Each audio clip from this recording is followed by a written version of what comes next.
4 দরজার গোড়ায় বসে আছে পল হান্টার। বিকেলের ছায়াগুলো ধীরে ধীরে লম্বা হচ্ছে। পাইনের পাতায় বাতাসের শব্দ শুনতে শুনতে বুক ভরে উঁচু এলাকার ঠান্ডা বাতাস নিচ্ছে। অতীতের ভুলে যাওয়া অনেক কথাই ওর মনটাকে নাড়া দিচ্ছে। রাইডারের সাথে বিজন, পুরনো, নীরব আর রহস্যময় সব রকম টেইল ধরেই পথ চলেছে। ওই স্বল্পবাক অদ্ভুত চরিত্রের মানুষটা যেখানেই গেছে প্রত্যেক গন্তব্যস্থলের জন্যই তার একটা না একটা গোপন পথ জানা ছিল। দিনের পর দিন কথা না বলে নীরবে পথ চলেছে ওরা। ওদের ক্যাম্পফায়ারের চারপাশে ছিল একটা বিশাল স্তব্ধতা। সিডারের ঝাঁঝাল গন্ধের কথা তার মনে পড়ে। মনে পড়ে ভেজা কাঠের ধোঁয়া, পাইন পাতার খসখস শব্দ আর নিভে আসা আগুনের লালচে আভার কথা। সভ্যতা ছেড়ে বহু দূরে ভবঘুরে ইন্ডিয়ানরা ছাড়া যেসব জায়গা আর কেউ চোখে দেখেনি, তেমনি সব জায়গায় ভূতের মতো ঘুরে বেরিয়েছে ওরা 3 বছর। এর মধ্যে একবারও রাইডার তাকে জানায়নি ওরা কোথায় যাচ্ছে বা কেন চলেছে। সব সময়েই তাকে অনেক পিছনে ঘোড়াগুলোর সাথে অপেক্ষায় রেখে যেত। হঠাৎ ঘোড়ার পিঠে করে ফিরে আসতো রাইডার। জিন বদল করে অন্য ঘোড়ার পিঠে চাপিয়ে আবার রওনা হয়ে যেত ওরা। রাইডার কখনো সেলুন বা জুয়ার আড্ডার দিকে পা বাড়াতো না। কাজ শেষ হলে সবচেয়ে বুনো আর বিজন এলাকার দিকে সরে যেত। এই সময়ে ঘন্টার পর ঘন্টা পলের সাথে কথা বলতো রাইডার। মরুভূমি, পাহাড় আর বুনো জীবনের কথা বলতো। কিভাবে বিভিন্ন পরিস্থিতিতেও টিকে থাকা যায় সেসব কথা। উঠে ঝর্ণার কাছে গিয়ে দাঁড়ালো পল। পাথরের উপর দিয়ে মিষ্টি শব্দ তুলে বয়ে চলেছে ওটা। পেটের চিনচিনে ব্যথাটা এখন সবসময়ই থাকে। সময় বেশি বাকি নেই। তবু শান্ত পরিবেশ থেকে কিছুটা শান্তি যেন তার দেহও প্রবেশ করছে। দুশ্চিন্তা, উত্তেজনা এসব যেন তাকে ছেড়ে দূরে সরে যাচ্ছে। আকাশে সবকটা তারা ওঠার পর সে ঘুমালো। প্রথম রাতে ঘুম ভালোই হলো, কিন্তু পরের দিকে জেগে উঠল পল। বাতাসটা কেমন ভেজা ভেজা ঠেকছে, কিন্তু তারাগুলো পরিষ্কার। কান পেতে থেকেও কিছুই শুনতে পেল না সে। ট্রেনের মেয়েটার কথা তার মনে পড়ল। কিভাবে মেয়েটা ওর দিকে চেয়েছিল। এমন সুন্দর মেয়ের সাথে তার আগে কেন পরিচয় হলো না। এখন এই শেষ সময়ে কি লাভ হবে। এখন সে মারা যাবে। নেকড়ের মতোই নিঃসঙ্গ জীবন কাটিয়ে নেকড়ের মতোই মরবে বলে এখন গোপন আস্তানায় ঢুকেছে। ওই গেরেগ লোকটাকে তার ভালোই লেগেছে। ধীর শান্ত গলায় বেশ সুন্দর কথা বলতে পারে। এই এলাকায় একটা গন্ডগোল পাকিয়ে উঠছে। ট্রেনের ওই খড়ের মতো চুলের লোকটা একজন ভাড়াটে বন্দুকবাজ, এতে কোনো সন্দেহ নেই। হঠাৎ জেক টানারের কথা পলের মনে পড়ল। ধূর্ত, শক্তিশালী আর ভয়ঙ্কর একটা লোক।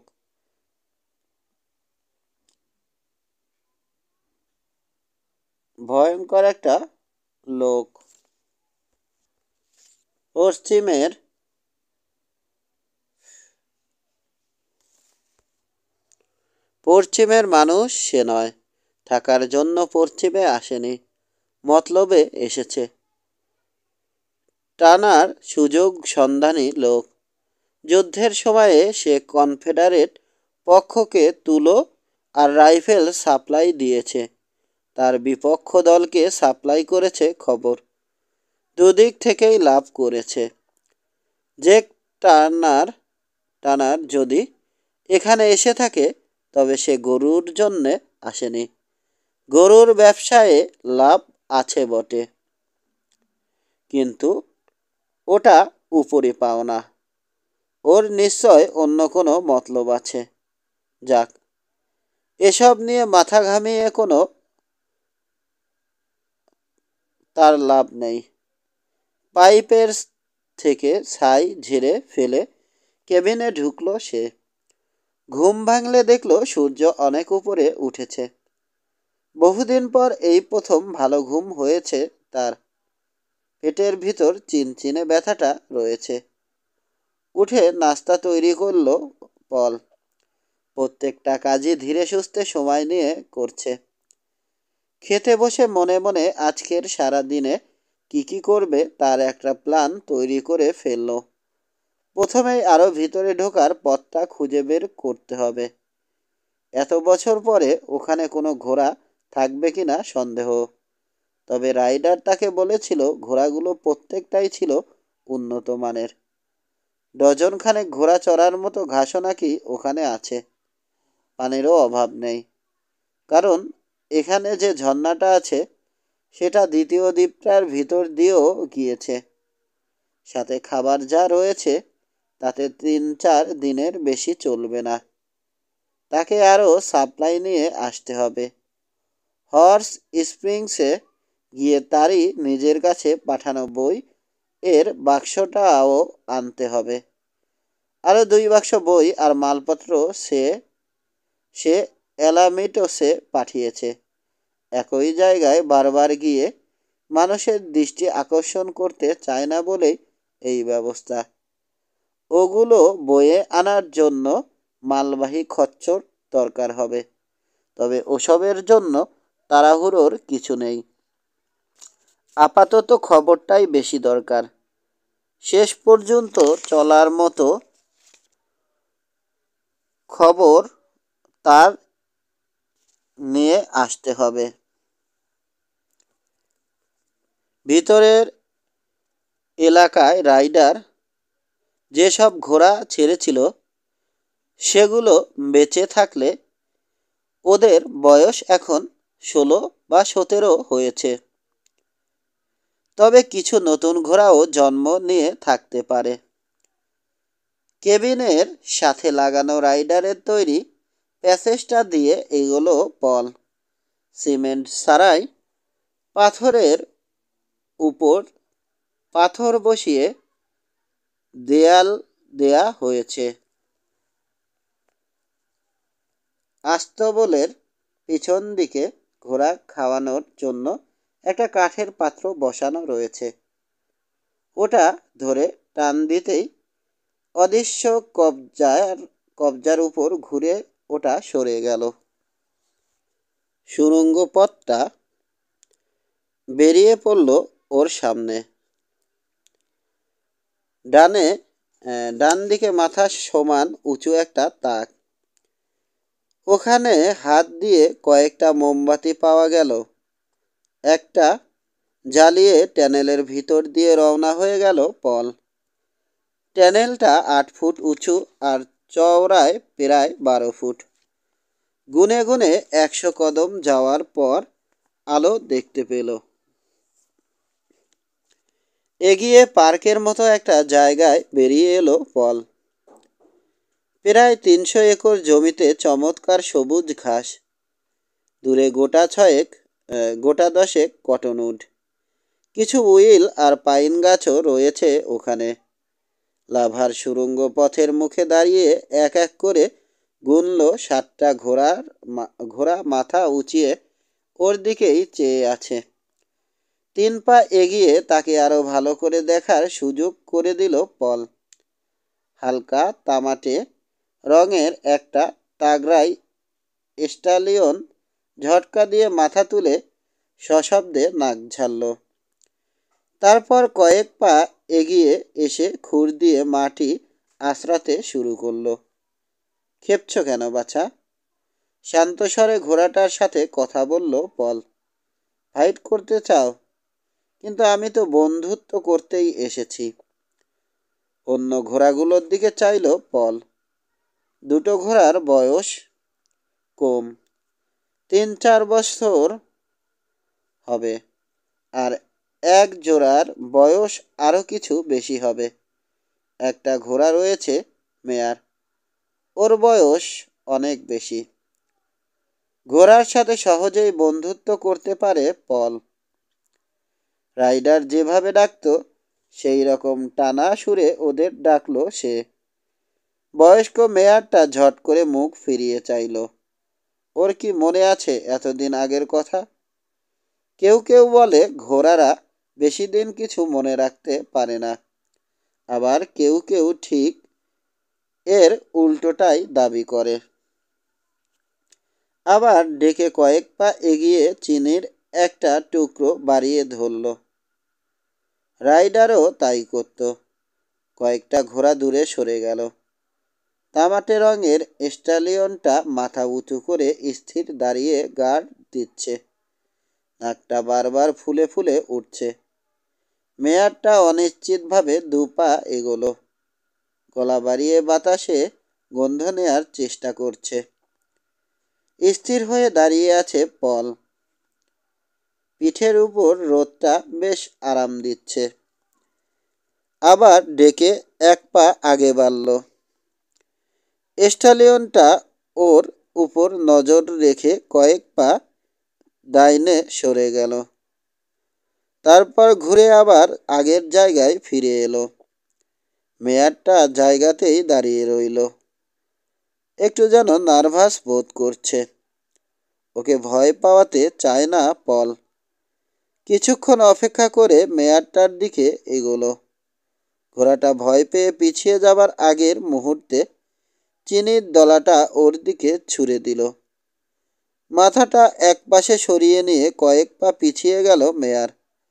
তারপর পল একটু সরে গেলে আবার এগিয়ে এসে মাটিতে কি পড়ল দেখার জন্য ঘাস শুকলো। চিনির দলাটা খুঁজে পেয়ে একটু চেখে দেখে পুরোটা মুখে পুরল। মাত্র সকাল হয়েছে। সাথে করে আনা বইটা খুলে একটা চ্যাপ্টা পাথরের উপর বসল। তামাটে স্টালিয়নটা কিছুক্ষণ নার্ভাসভাবে ওর চারপাশে ঘুরে সেও অন্য ঘোড়াগুলোর মতো ঘাস খাওয়ায় মন দিল। 1 ঘন্টা পর বই রেখে পার্কের খুঁটি নাটিগুলো ভালো করে দেখতে শুরু করলো। পার্কটা আকারে অনেকটা ডিমের মতো। চারপাশের লাভা দেয়াল প্রায় 50 থেকে 60 ফুট উঁচু। কেবিনের পাশের ঝর্ণাটাই লাভার তলায় হারিয়ে গিয়ে আবার এখানে আত্মপ্রকাশ করেছে। অবশ্য রাইডারের কাছে শুনেছে পার্কটার ওপাশে একটা ওয়াটার হোল আছে।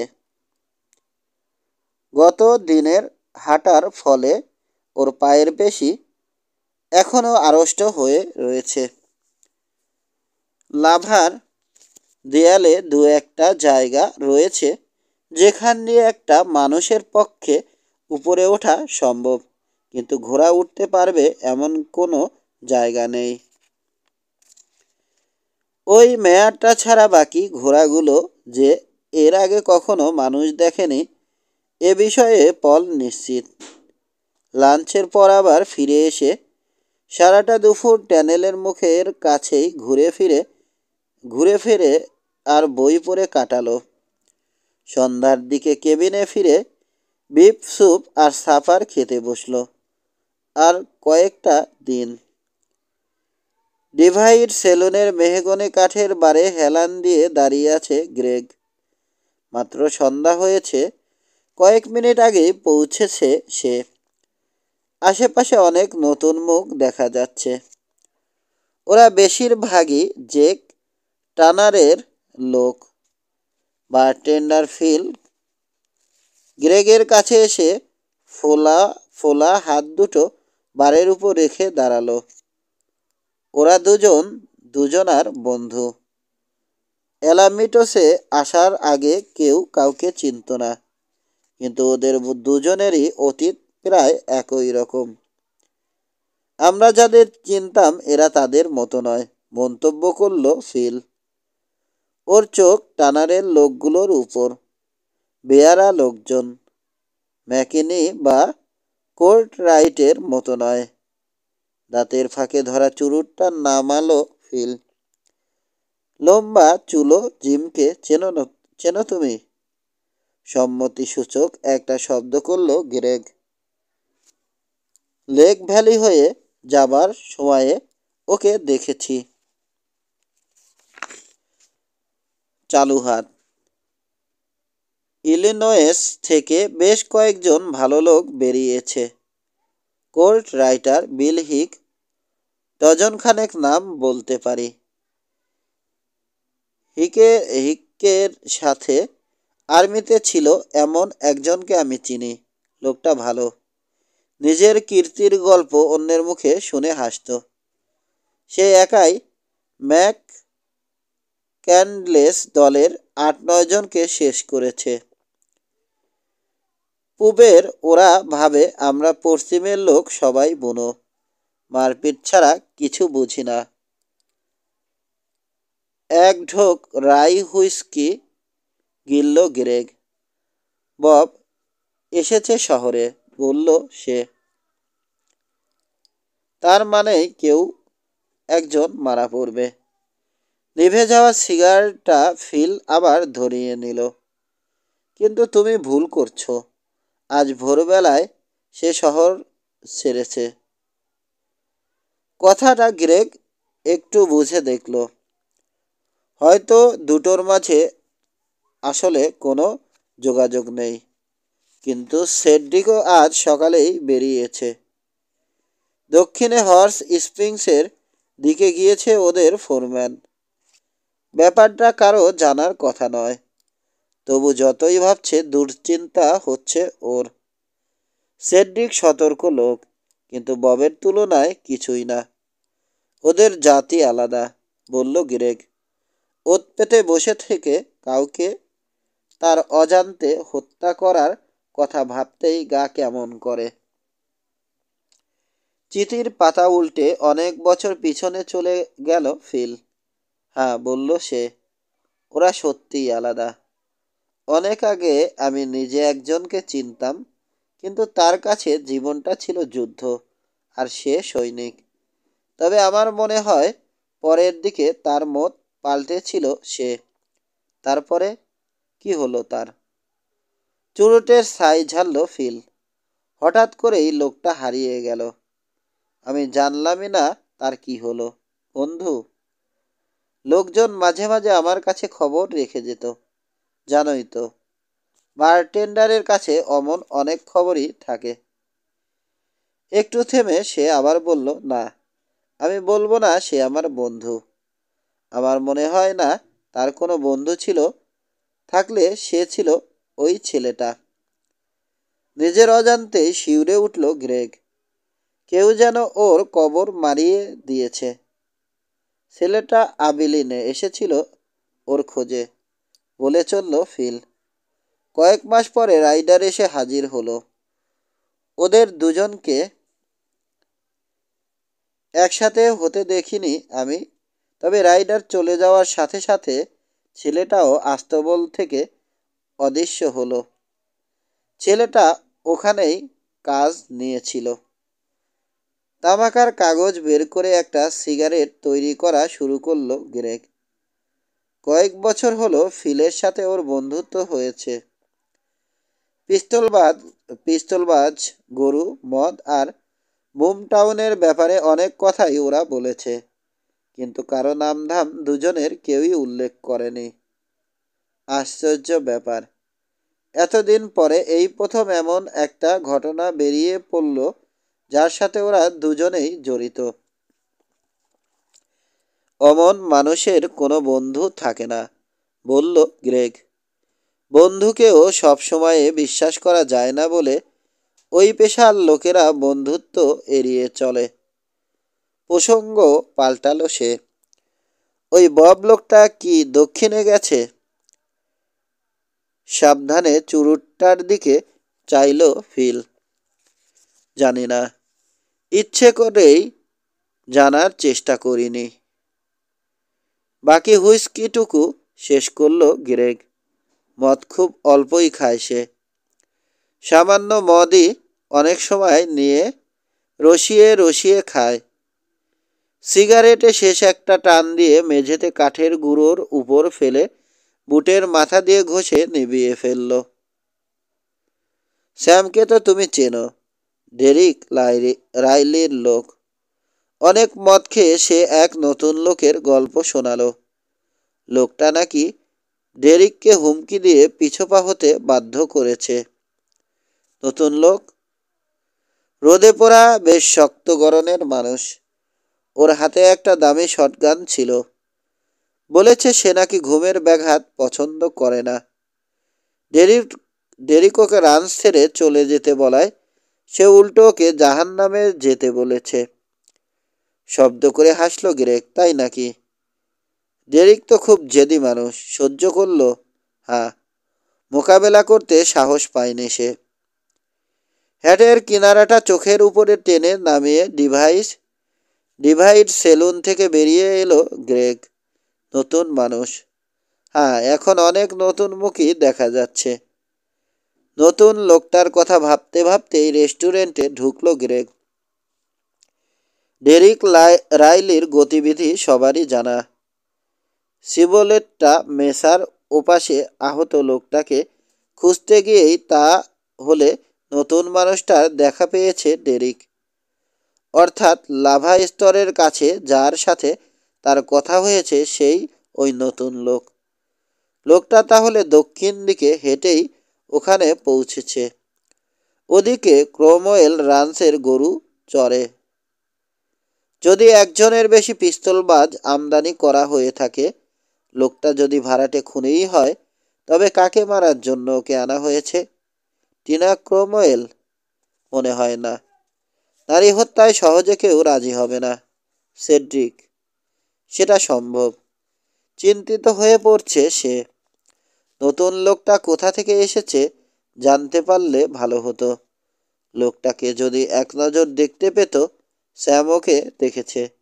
স্যামকে সে চেনে। আজ রাতেও সে শহরে আসবে। কাজের লোক, কিন্তু রোজ রাতে ওর মদ খাওয়াই চাই। তবে এখন কিছু করারও নেই। সেড্রিক ক্লেইম ফাইল করতে সান্তাফে রওনা হয়ে গেছে। অপেক্ষায় বসল গ্রেগ। তৃতীয় দিন মেয়ারটা প্রথম পলের হাত থেকে চিনির দলা খেল। ওই সময়ে পল আদর করায়ও সে আপত্তি করল না। 1 ঘন্টার মধ্যেই পল ওর পিঠে জিন চাপিয়ে ফেলল। জিন চড়াবার সময়ে পিঠ একটু বাঁকা করলেও পলের শান্ত গলার স্বর আর পিঠ চাপড়ে দেয়ায় শান্ত রইল। তামাটে স্টালিয়ন ব্যাপারটা মোটেই মেনে নিতে পারছে না। বড় বড় শ্বাস ফেলে ঝুঁটি দোলাচ্ছে আর মাটিতে খুর ঘষছে। দৌড়ে এগিয়ে এসে আবার ছুটে অন্যদিকে চলে গেল। ঘোড়াটা ভীষণ রেগেছে, কিন্তু আবার ভয়ও পাচ্ছে। একটু বিভ্রান্তও বোধ করছে। কারণ যা ঘটছে তাতে মেয়ারটা কোনো প্রতিবাদ তো করছেই না, বরং সে যেন খুশিই হয়েছে বলে মনে হচ্ছে। পল যখন পিঠে চড়ে বসলো, মেয়ারটা একটুও লাফালো না। ওর বয়স হয়েছে, তাছাড়া পুরনো দিনের স্মৃতি হয়তো আবছাভাবে তার মনে পড়ছে। তখন মানুষ তার যত্ন নিত, দানা খেতে দিত, আর চিনির দলা তো ছিলই। পার্কে একটা চক্কর দিয়ে ট্যানেলের কাছে ফিরে এলো পল। মেয়ারটার পিঠে চড়েই সে হর্স স্প্রিংসে যাবে, কিন্তু ওর পিঠে চেপে চক্কর দেওয়ার সময়ও পলের চোখ ছিল ওই স্টালিয়নটার উপর। এমন চমৎকার ঘোড়া সচরাচর চোখে পড়ে না। ওর চলার ভঙ্গিটাও চমৎকার। একটা বড় কালো ঘোড়াও রয়েছে।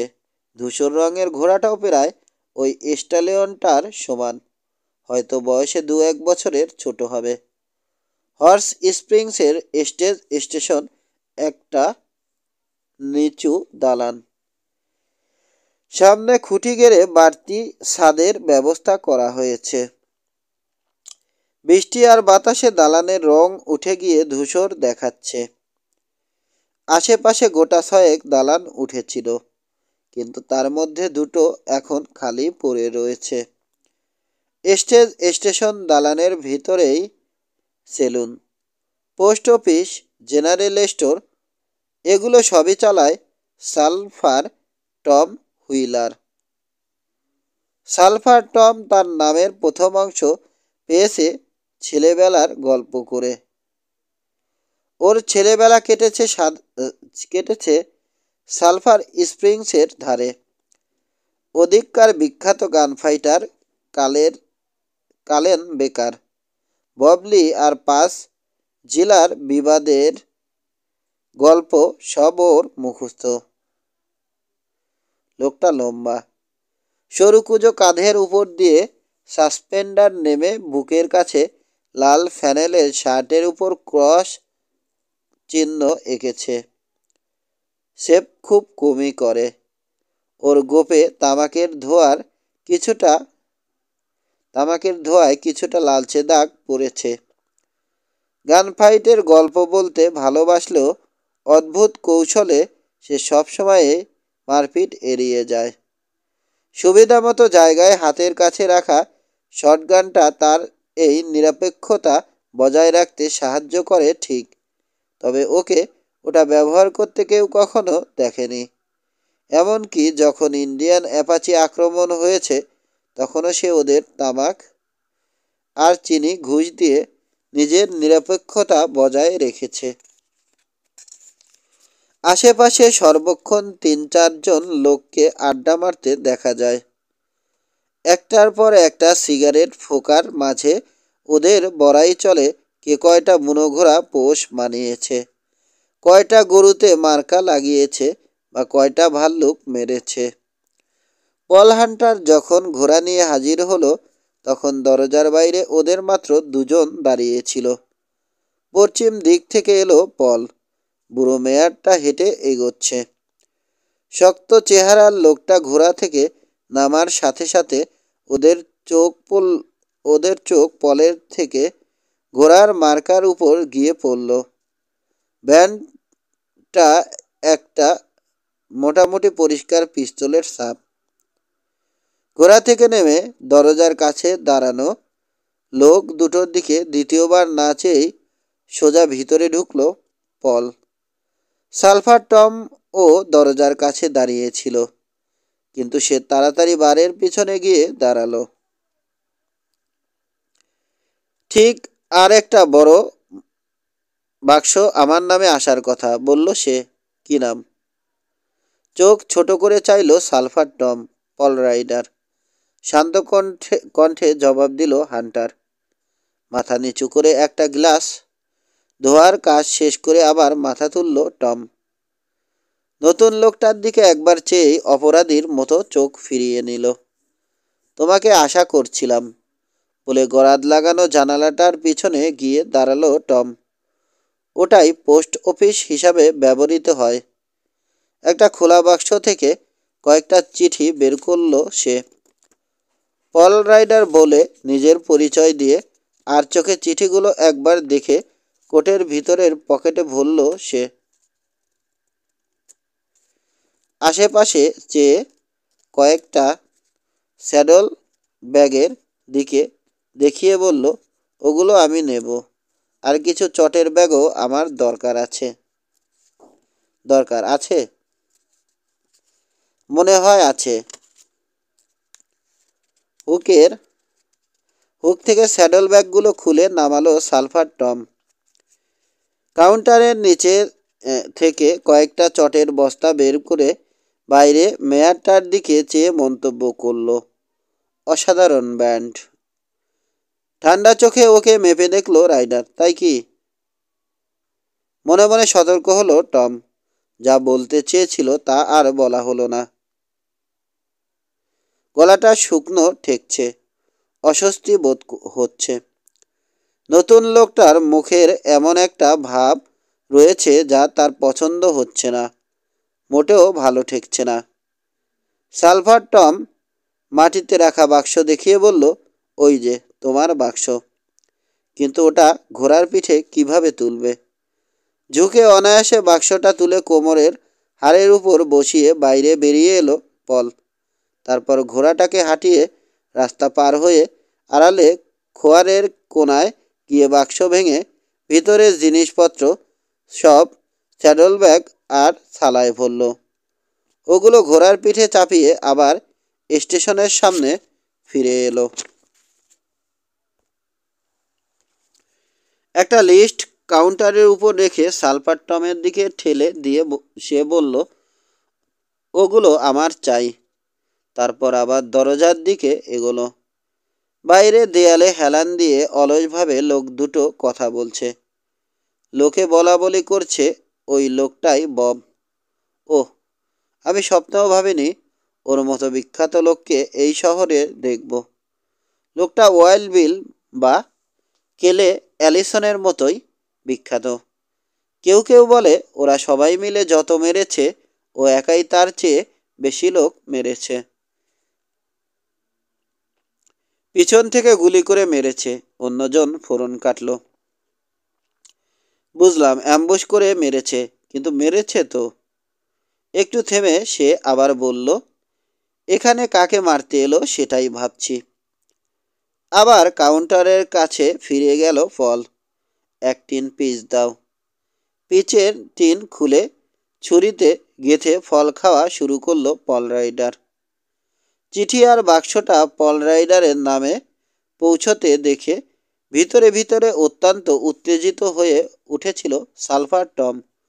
ওর এক বন্ধু পিস্তলবাজ লোকটার চিঠিপত্র রাখত, এজন্য অবশ্য কিছু টাকাও পেত।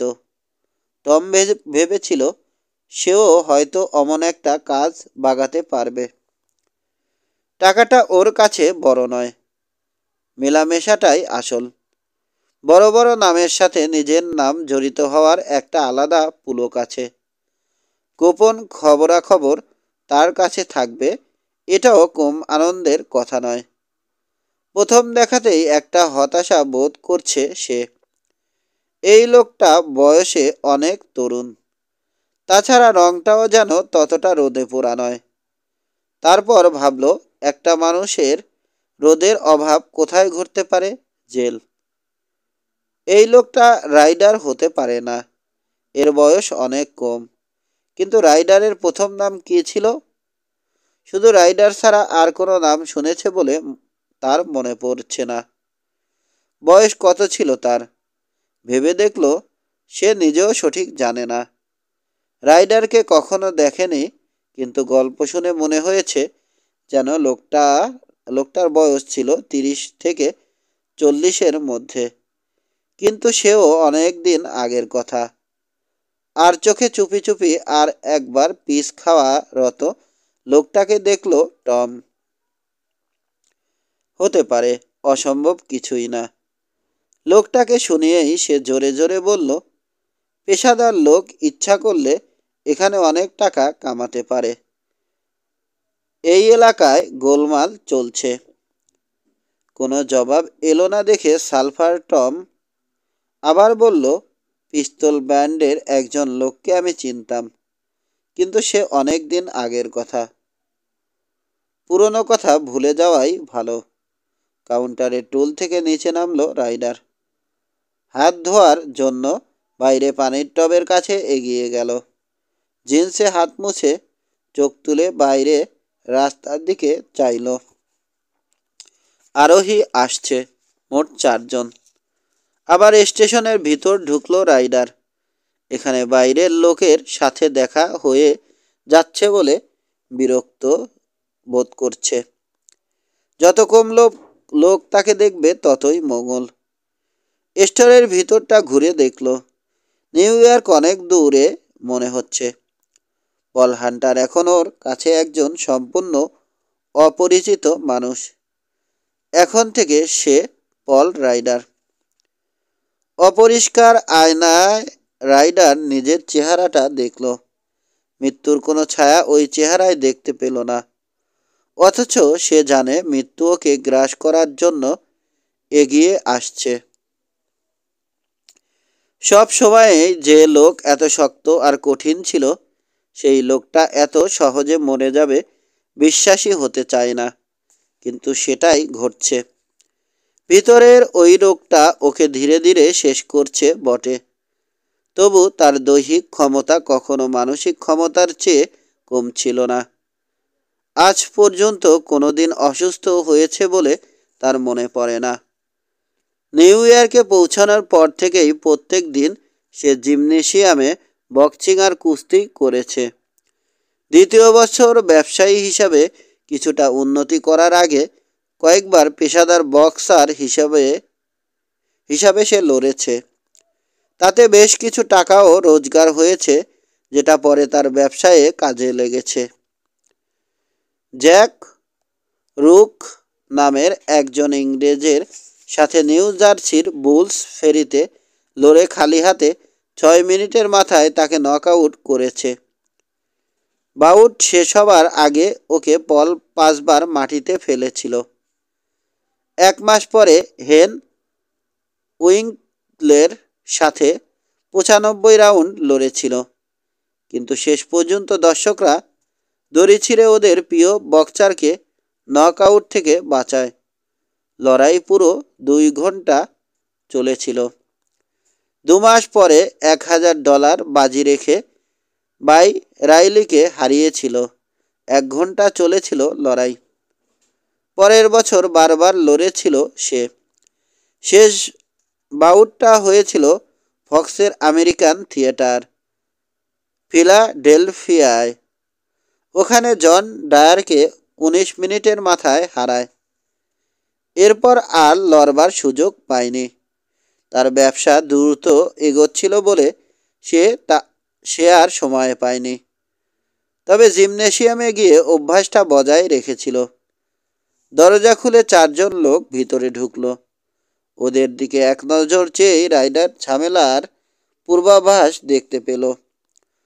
ওদের দুজনের বয়স খুবই কম, অনেক দিন চুল কাটায়নি, পরনে ময়লা জামা কাপড়।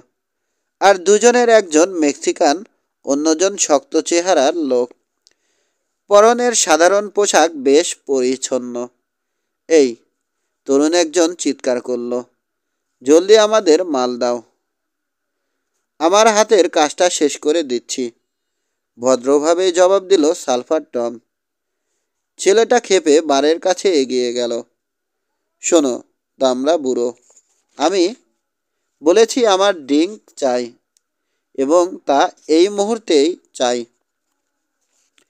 রাইডারের ভিতরটা হঠাৎ রাগে জ্বলে উঠল। রাগটা কি বেয়াদব ছেলেটা অনেক দিন বাঁচবে আর সে মরতে চলেছে বলেই, নাকি তার মারপিটের প্রতি আকর্ষণ থেকেই? এখন আর কোনো কিছুতেই তার যায় আসে না। সে কি মারপিট করেই মারা পড়তে চাইছে? ও আমার অর্ডার সাপ্লাই দিচ্ছে, রুক্ষ কণ্ঠে বলল রাইডার। তোমার পালা এলে তোমাকে সার্ভ করা হবে। বিড়ালের মতো ফোঁস করে ঘুরে দাঁড়ালো ছেলেটা। তোমার আস্পর্ধা। কথাটা শেষ করার সুযোগ পেল না সে। পল রাইডার প্রচণ্ড জোরে হাত চালালো। ছেলেটা এগিয়ে আসতে শুরু করেছিল।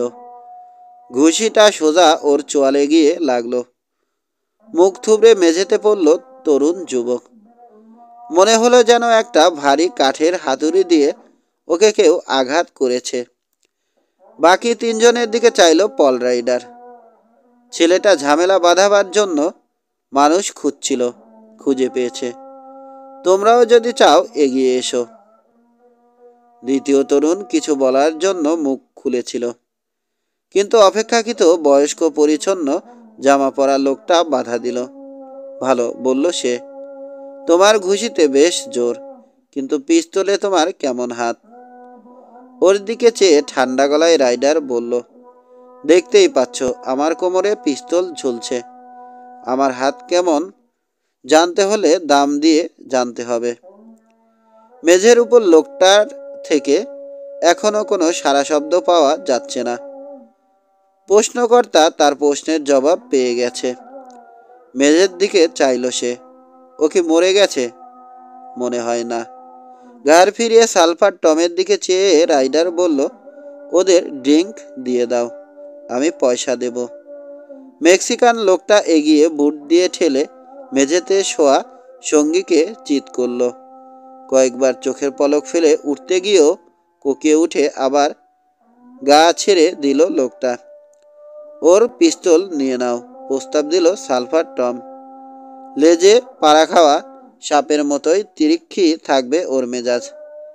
পিস্তল ওর কাছেই থাক, বলল রাইডার। মরতে চাইলে ওকে বাধা দিয়ে লাভ নেই। সালফার টম বোতল বের করে ওদের জন্য 3টে ড্রিঙ্ক ঢালো। ওর জন্যও একটা ঢালো। মেঝের লোকটাকে দেখিয়ে বলল রাইডার। ছেলেটা ধীরে উঠে বসল। বারবার চোখের পলক পড়ছে। হাত দিয়ে চোয়াল ছুঁয়ে চারপাশে তাকালো। হঠাৎ সব মনে পড়ল। তোমার কোমরে পিস্তল রয়েছে, কঠিন স্বরে রাইডার বলল। আর বারের উপর রয়েছে মদ, যেটা খুশি বেছে নাও। কোনো মতে নিজের পায়ে উঠে জায়গায় দাঁড়িয়ে টলছে ছেলেটা। তারপর বারের কাছে এগিয়ে তার ড্রিঙ্কটা তুলে নিল। ড্রিঙ্ক শেষ করে 4 জনেই বেরিয়ে ঘোড়ায় চড়ে চলে গেল। অর্ডারের মাল সালায় ভরে রাইডারের দিকে এগিয়ে দিল সালফার টম। তোমার সাথে কারো হ্যাঙ্কি পাঙ্কি করার উপায় নেই দেখছি। চারপাশে চেয়ে দেখল রাইডার। আমার ধারণাটা বেশি, কারণ জানের মায়া আমার নেই।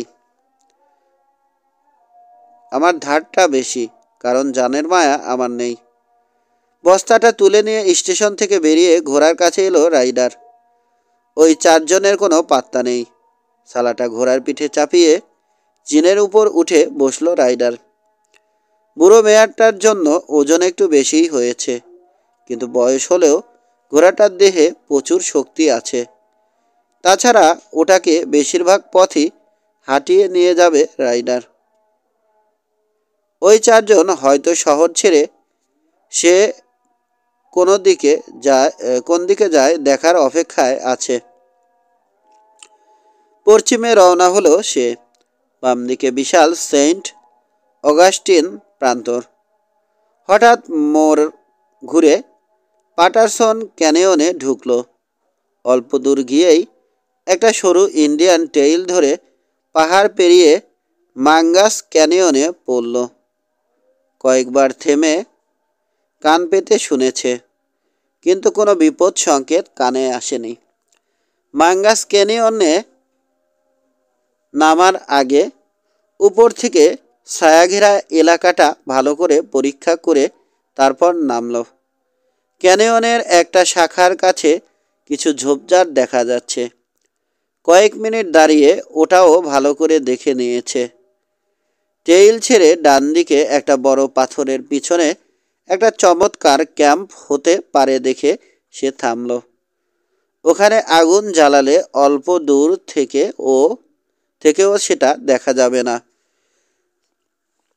নামার প্রায় সাথে সাথেই পেটের ভিতর ব্যথাটা চিলিক দিয়ে উঠল।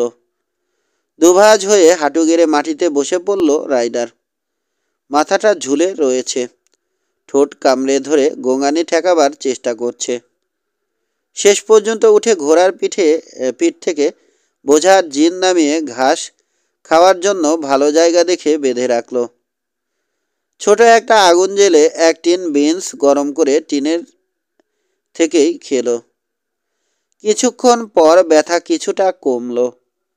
নিউ ইয়র্ক আর সেখানকার জীবনের কথা ভাবল সে। ওটা এখন আর এক দুনিয়া বলে মনে হয়।